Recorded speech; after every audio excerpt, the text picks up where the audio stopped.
ากพูดถึงขนมต้มหลายคนคงนึกถึงขนมไทยลูกกลมๆแป้งเหนียวนุ่มไส้มะพร้าวเคี่ยวกับน้ำตาลโตนดหอมหวาน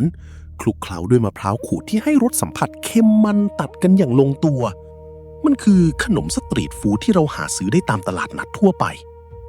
แต่คุณรู้หรือไม่ครับว่าย้อนกลับไปเมื่อหลายร้อยปีก่อนขนมหน้าตาธรรมดาที่เราเคี้ยวกันเพลินๆนี้ไม่ใช่อาหารสำหรับมนุษย์เดินดินทั่วไปแต่มันถูกสร้างขึ้นมาเพื่อเป็นเครื่องสังเวยในพิธีกรรมอันศักดิ์สิทธิ์วันนี้เราจะพาคุณย้อนรอยประวัติศาสตร์ถอดรหัสความเชื่อที่ซ่อนอยู่ในแป้งและน้ำตาลไปทำความรู้จักกับต้นกำเนิดที่แท้จริงของขนมต้มกันครับก่อนที่เราจะดำดิ่งลงไปในประวัติศาสตร์เรามาดูกายวิภาคของขนมชนิดนี้กันก่อนครับขนมต้มประกอบด้วยวัตถุดิบหลักเพียงแค่3อย่างเท่านั้นคือแป้งข้าวเหนียวมะพร้าวและน้ำตาลมองผิวเผินมันคือความเรียบง่ายขั้นสุดแต่นี่แหละครับคือภาพสะท้อนที่ชัดเจนที่สุดของอารยธรรมลุ่มน้ำในภูมิภาคอุษาคเนย์หรือเอเชียตะวันออกเฉียงใต้ของเราในยุคที่ยังไม่มีเตาอบไม่มีเครื่องตีแป้งไม่มีเจลาตินหรือนมเนยแบบตะวันตก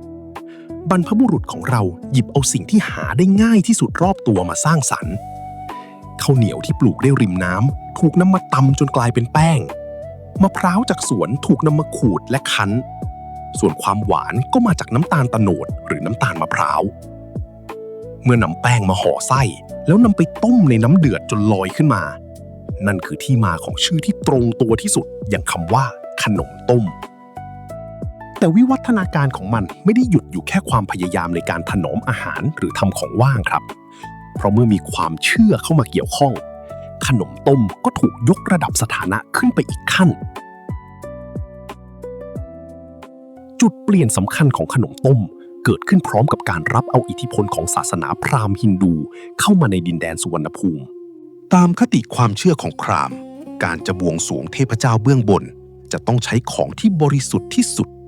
และหนึ่งในเทพที่ผู้คนเคารพบูชามากที่สุดก็คือพระพิฆเนศเทพแห่งความสำเร็จและศิลปวิทยาการถ้าใครเคยศึกษาตำนานฮินดูจะรู้ว่าพระพิฆเนศทรงโปรดปรานขนมชนิดหนึ่งที่เรียกว่าขนมโมทกะหรือขนมลาดู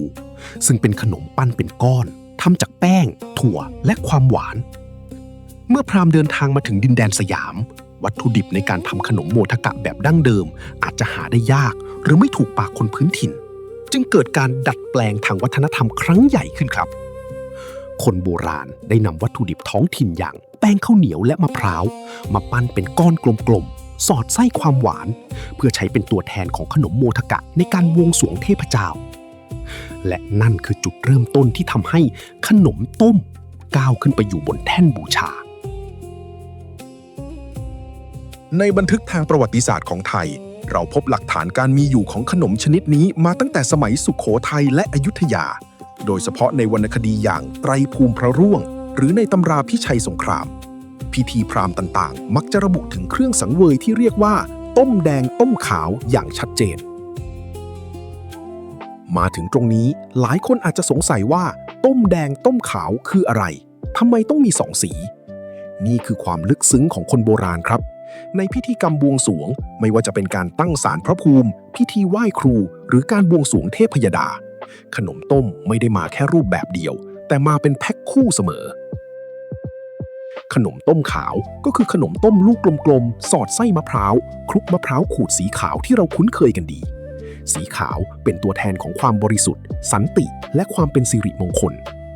ส่วนขนมต้มแดงเป็นขนมที่หน้าตาต่างออกไปอย่างสิ้นเชิงครับ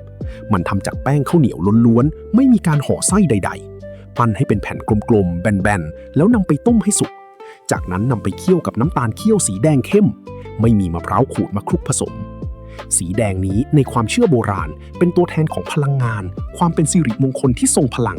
และบางคติก็เชื่อว่าเป็นสัญลักษณ์แทนเลือดหรือการเสียสละในพิธีบูชายันสมัยโบราณที่ถูกลดทอนความรุนแรงลงมาเป็นของหวานแทนการถวายต้มแดงต้มขาวคู่กันจึงหมายถึงการถวายความสมดุลความบริสุทธิ์และพลังอำนาจแด่สิ่งศักดิ์สิทธิ์นั่นเองครับ ดังนั้นหากคุณมีโอกาสได้ไปร่วมงานบวงสรวงใหญ่ๆหรืองานไหว้ครูลองสังเกตดูนะครับคุณจะเห็นแฝดคนละฝาคู่นี้วางเคียงคู่กันอยู่บนโต๊ะเครื่องบวงสรวงเสมอการเวลาผ่านไปพิธีกรรมและความเชื่ออาจจะเปลี่ยนแปลงไปตามยุคสมัยแต่สิ่งที่ยังคงอยู่คือความอร่อยครับขนมต้มค่อยๆก้าวลงจากแท่นบูชากลายมาเป็นขนมหวานคู่ครัวเรือนโดยวิธีทำที่แสนง่ายใครๆก็ทำได้ทำให้ขนมชนิดนี้แพร่หลายไปทุกภูมิภาคของไทยในยุคปัจจุบันขนมต้มถูกนำมาต่อยอดและแต่งตัวใหม่ให้เข้ากับยุคสมัยจากแป้งสีขาวล้วนก็เริ่มมีการใส่สีสันจากธรรมชาติสีเขียวจากใบเตยสีน้ำเงินจากดอกอัญชันสีเหลืองจากฟักทองร้านคาเฟ่หลายแห่งนำขนมต้มไปจัดเสิร์ฟคู่กับเครื่องดื่มสมัยใหม่เป็นการนำความคลาสสิกมาตีความใหม่ได้อย่างน่าสนใจจากเครื่องสังเวยเทพเจ้าในอดีตสู่ขนมหวานที่หากินได้ตามตลาดนัดขนมต้มเป็นเครื่องยืนยันว่าวัฒนธรรมและอาหารไม่ได้หยุดนิ่งตายตัวแต่มันลื่นไหลปรับตัวและเติบโตไปพร้อมกับผู้คนในสังคมเสมอคราวหน้าถ้าคุณได้แวะซื้อขนมต้มมากินเป็นของว่างลองหลับตาเคี้ยวสัมผัสความเหนียวนุ่มของแป้งความหอมหวานของน้ำตาลโตนดและความเค็มมันของมะพร้าวแล้วลองนึกดูนะครับว่าคุณกำลังลิ้มรสชาติของประวัติศาสตร์รสชาติเดียวกับที่บรรพบุรุษของเราเคยใช้สื่อสารกับเทพเจ้าเมื่อหลายร้อยปีก่อนแล้วคุณล่ะครับชอบกินขนมต้มสีอะไรหรือมีขนมไทยโบราณชนิดไหนที่คุณอยากรู้ประวัติความเป็นมาอีกบ้างคอมเมนต์บอกเราไว้ที่ด้านล่างได้เลยนะครับถ้าชอบคอนเทนต์เล่าเรื่องราวประวัติศาสตร์ที่ซ่อนอยู่ในของใกล้ตัวแบบนี้อย่าลืมกดไลค์กด Subscribe และสั่นกระดิ่งแจ้งเตือนจะได้ไม่พลาดเรื่องราวสนุกๆในคลิปต่อไปสำหรับวันนี้ขอตัวไปหาขนมต้มอร่อยๆกินก่อนนะครับสวัสดีครับ